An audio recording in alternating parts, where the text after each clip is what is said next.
l'association, eh bien, ça permet à des enfants malades qui sont hospitalisés ou quelquefois chez eux d'avoir des cours, même s'ils ne peuvent pas aller à l'école à cause de leur maladie. Et donc, si on n'était pas là, ils n'auraient pas de cours. C'est vrai. Ils risqueraient de redoubler, de prendre du retard, voire quelquefois d'être carrément déscolarisés. Donc, nous, on est présents dans 40 sites avec à peu près 450 professeurs. C'est facile à ces professeurs de pouvoir s'adapter ou pas? Alors, c'est complètement différent comme démarche.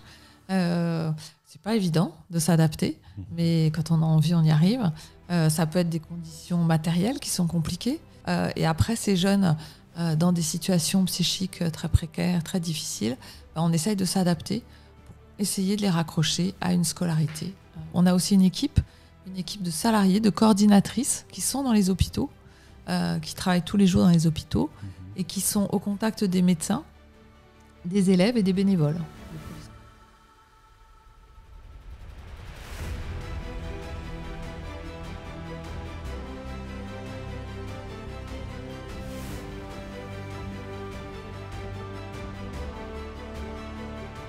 Bonjour et bienvenue dans une nouvelle vidéo Parler Partager. Aujourd'hui, nous sommes avec Caroline. Salut Caroline. Bonjour Gabriel. Ça va? Très bien, merci.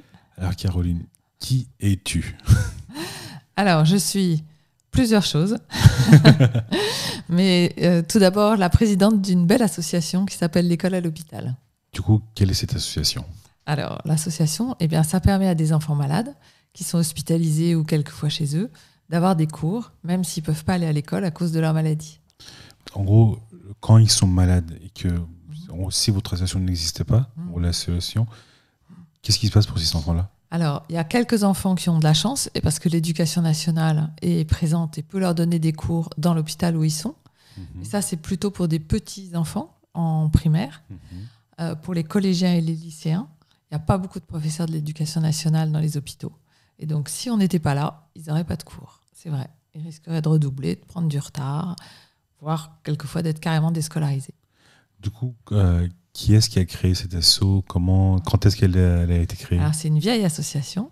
Elle a été créée en 1929 par une femme qui s'appelait Marie-Louise Imbert et qui était professeure de philosophie. Elle allait s'occuper des enfants dans les hôpitaux. À l'époque, en plus, ils étaient hospitalisés très longtemps. Et elle trouvait que c'était trop triste de les laisser comme ça, sans rien faire. Et elle se disait que les médecins apportaient du soin au corps de ces enfants, mais pas à leur esprit. Et qu'il fallait intervenir à ce niveau-là. Et donc, elle a imaginé l'école à l'hôpital. Super. Et du coup, depuis 1929, quelles sont les actions? Elle s'est concentrée directement aux écoles, au moins à l'école, à l'hôpital. Mais vous faites ça seulement en Ile-de-France ou c'est Alors, moi, je préside une association qui est à Paris, en Ile-de-France. On est déjà quand même sur une quarantaine de sites, de services hospitaliers. C'est déjà pas mal. Il y a combien de services hospitaliers en Ile-de-France? Je ne peux pas dire. Parce que ça peut être des grands hôpitaux pédiatriques, comme Debré, Necker. Ouais. Et ça peut être des services pour des jeunes, par exemple, en oncologie ou en hématologie à Saint-Louis. Ça peut être des petites structures d'hôpital de jour pour des jeunes qui ont des troubles psychiques. C'est très varié. Donc, je pense qu'on est dans les centaines. Donc, nous, on est présents dans 40 sites avec à peu près 450 professeurs qui vont voir les enfants et qui leur donnent des cours. Après, il y a d'autres associations en France, mais j'en suis pas la présidente. J'appartiens à la même fédération qu'eux. D'accord.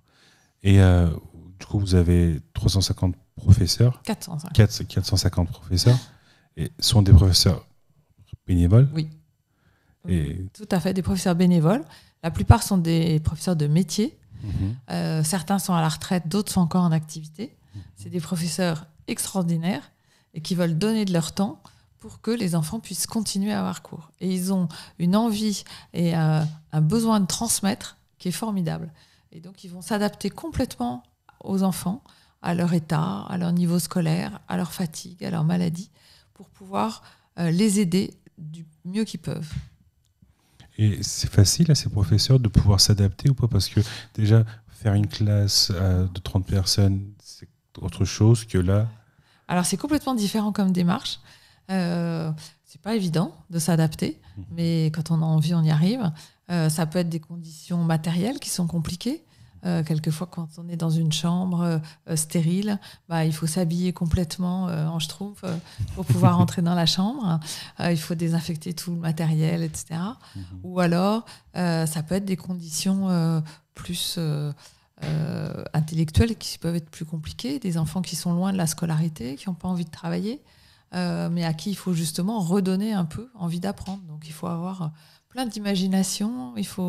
Si l'enfant cale et n'a pas envie de travailler aujourd'hui, il faut peut-être lui proposer de lire ensemble une poésie. Il faut trouver un moyen de les intéresser et de leur redonner confiance.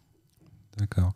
Et généralement, ces cours sont individuels? Oui, alors les cours sont gratuits puisqu'ils sont donnés par des bénévoles. Ils sont individuels la plupart du temps. Comme ça, le professeur s'adapte complètement au niveau de l'élève, à son besoin, à là où il est, à sa fatigue éventuellement aussi. Et puis, il y a quelques cas où il y a des cours pour 3-4 jeunes, parce que c'est des jeunes, les médecins pensent que ça peut faire partie de la thérapie, d'être ensemble, de commencer à renouer un petit peu un contact avec d'autres camarades de leur âge, par exemple. Est-ce que vous voyez une évolution chez les enfants ? Alors, la durée d'hospitalisation, elle est très courte, quelquefois. Donc, nous, on s'adapte effectivement à ce que même un seul cours, ça puisse être important ou intéressant pour eux. Ça, c'est une première chose quand on regarde l'évolution par rapport à ce que faisait Marie-Louise Imbert en 1929. Et puis, depuis quelques années, on commence à avoir beaucoup d'enfants qui sont soignés pour des troubles psychiatriques ou psychiques, encore plus depuis le Covid.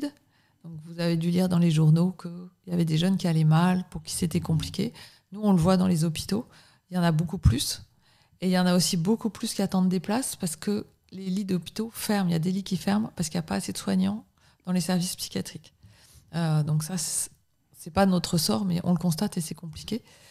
Et après, ces jeunes, dans des situations psychiques très précaires, très difficiles, on essaye de s'adapter pour essayer de les raccrocher à une scolarité après, quand ils iront mieux. D'accord. Et est-ce que c'est pas difficile de gérer autant de personnes, et surtout sur la plupart des cours individuels Alors, c'est tout un savoir-faire. Est-ce qu'il vous manque pas de moyens aussi ? Ouais. Alors, on a des moyens, on a besoin de moyens, bien sûr.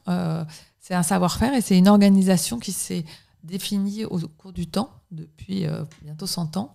On a des professeurs bénévoles, mais on a aussi une équipe de salariés, de coordinatrices qui sont dans les hôpitaux, qui travaillent tous les jours dans les hôpitaux et qui sont au contact des médecins, des élèves et des bénévoles, des professeurs bénévoles. Et ce sont les médecins qui vont dire, voilà aujourd'hui les enfants qui peuvent avoir cours.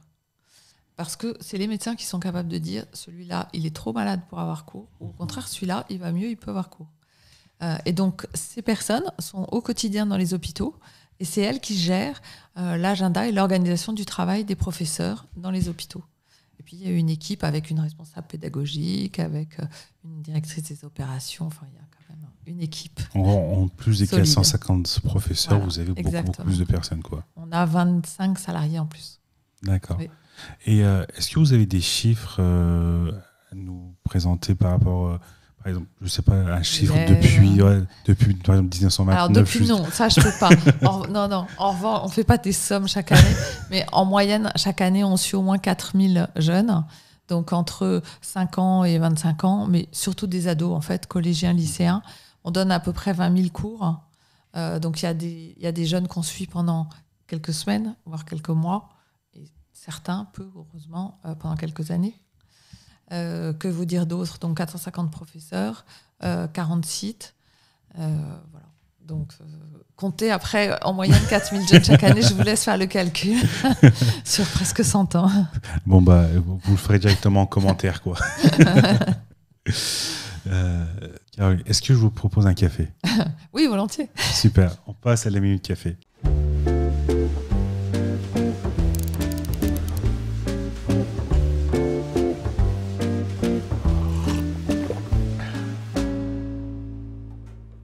Caroline, votre café. Merci beaucoup.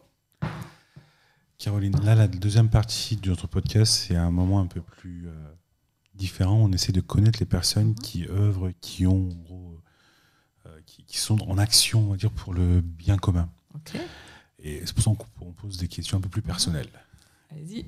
Et est-ce qu'il y a une personnalité qui vous inspire ? Eh ben, on va dire Marie-Louise Imbert, la fondatrice de cette association, parce qu'elle a eu l'idée géniale d'apporter l'enseignement et le savoir à l'hôpital, alors que personne n'y avait pensé avant elle. Surtout que c'est très important. Ah bah, c'est indispensable. Comment est-ce qu'un enfant fait s'il n'a pas d'éducation, s'il n'a pas d'enseignement?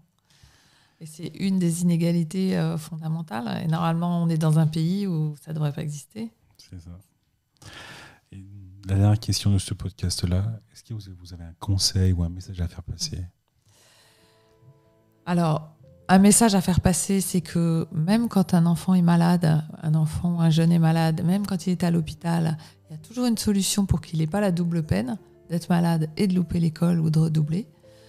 Et qu'il faut se renseigner, si on est parent par exemple, se renseigner, savoir quelles sont les structures qui existent. Mais normalement, on doit pouvoir faire en sorte que l'enfant puisse continuer l'école. Super. En tout cas, je te remercie beaucoup, Caroline. Merci à toi. Et vous, je vous remercie aussi d'avoir regardé la vidéo jusqu'ici. N'oubliez pas de vous abonner si c'est toujours pas fait. Mettez en commentaire, commentez la vidéo et likez-la aussi. Et n'oubliez pas, en parler, c'est partager et c'est en partageant qu'on en parle. En parler, c'est partager et c'est en partageant qu'on en parle.